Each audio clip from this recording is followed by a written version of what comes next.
Você falou, a inovação já existia, a empresa de tecnologia já existia. E eu quero fazer uma provocação que fizeram comigo até pouco tempo. Ainda a gente precisa falar sobre inovação? Eu acho que quanto mais a gente fala, mais isso entra na mente e na vida só das pessoas. Frase de Joseph Schumpeter, o pai da inovação. Nada é tão perigoso só quanto é o óbvio. Então, o óbvio tem que ser só repetido só todo dia, né? Ninguém inova porque quer, as pessoas inovam só porque precisam. O ser humano é um ser acomodado, né? E cada vez mais o sucesso do passado não garante o sucesso do amanhã. Então, a gente tem que repetir, a gente tem que ensinar que isso ocorre com começo, meio, fim, um novo começo. É um processo contínuo, né? Uma frase que está no livro, inclusive, que para mim é parte do que eu ensino como inovação contínua, é falar o seguinte: o início é o fim de algum começo. O início é o fim de algum começo. Ou seja, a gente tem começo, meio e fim e começo. Começo, meio e fim e começo. E assim que tem que ser o processo de inovação contínua na vida das empresas e das pessoas. Meu público aqui é principalmente pequeno e médio empreendedor e até pessoas que estão começando a empreender. Normalmente a gente tem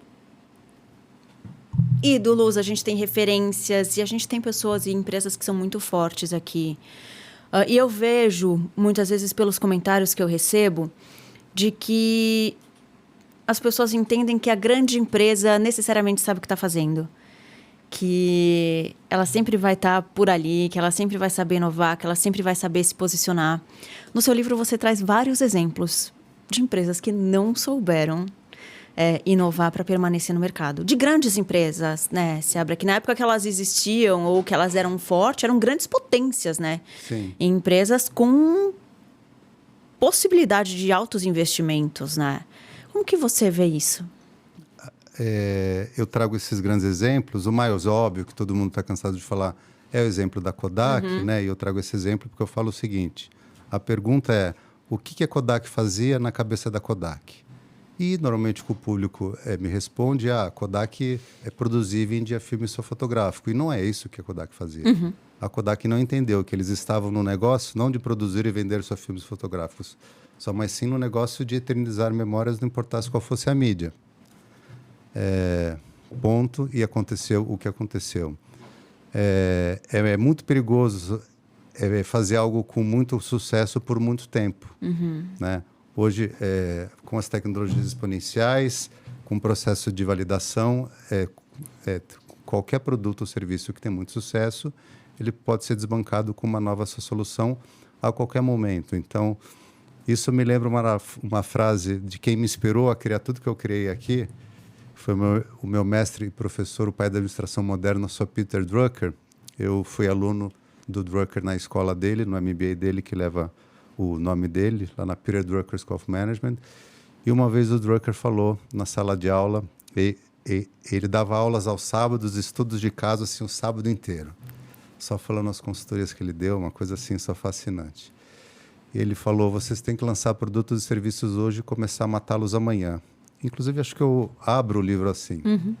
Eu falei, esse velhinho tá louco? Como assim, Vou né? criar para destruir? A gente tinha aquele conceito de pesquisa, de P&D, de desenvolvimento, e eu entendi que não é destruir, mas assim, inovação contínua, né? E quem é muito grande tem dificuldade de viver isso na prática, né?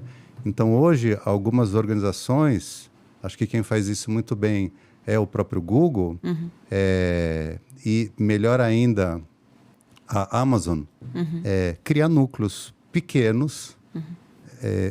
Tem até o conceito das duas pizzas da Amazon. Não sei se você já viu isso, né? Só para quem não conhece, o Jeff Bezos diz que um grupo de trabalho tem que ser alimentado com duas pizzas. Se duas pizzas não dá, o grupo está grande demais, né? Então, são grupos de trabalho que sempre têm o objetivo de estar recriando as coisas que ali existem, né?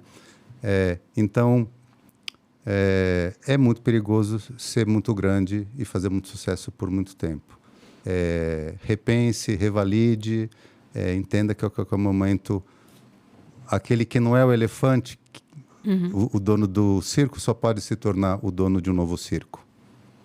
Muito bom. E como que a gente conseguiria trazer esse conceito para um pequeno empreendedor, por exemplo? E aí eu acho interessante o seguinte. Eu acho que o pequeno empreendedor, ele é uma pessoa que está buscando inovação, de certa forma, o tempo todo. Porque ele tem que se virar o tempo todo, de alguma forma, e tem que ir criando ali processos, às vezes até diferentes, para conseguir dar conta de tudo e da empresa estar rodando. Quando esse empreendedor ele vira um médio, eu acho que ele já começa a ter mais dificuldade. Porque ele ainda não conseguiu sair da operação dele, mas ele também não conseguiu sair da operação e ele não consegue pensar de forma estratégica. Então, ele fica preso nas duas pontas e acaba... E eu acho que aí é o pulo que ele não consegue mais crescer e mais seguir em frente ali, se tornar uma grande empresa e tal.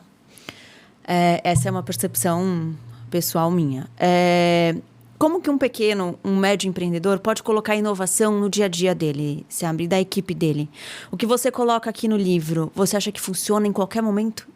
Eu acho que funciona em qualquer momento e funciona em qualquer tamanho e nicho de mercado. Sim. Né?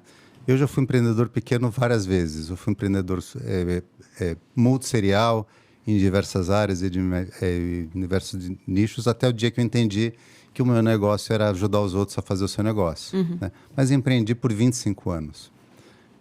E um problema que eu identifico no PME, que é o meu público em geral. Então, o meu público é o seu público, são os meus mentorados, quem me assiste, quem me busca, quem me lê. Né? É que, normalmente, o empreendedor que é pequeno ainda, ele foca a vida dele numa solução. Eu criei uma solução, vou botar ela no mercado. E cada vez mais isso vale menos. O que vale é o problema, não a solução. Então, uma frase básica para mim é entender que empreender não é implementar soluções, mas sim só resolver os problemas. É o conceito de quem está vendendo almoço para vender jantar, para comprar o jantar. Então, se o pequeno empreendedor ele consegue se desprender da paixão que ele tem em relação a uma solução específica, ele já começa a estar mais ligado à necessidade do cliente dele do que na solução dele. Eu acho que esse é o primeiro conceito de entender o que é inovação. Inovação é atender uma solução de forma mais eficiente, mais satisfatória, mais rápida, mais competitiva.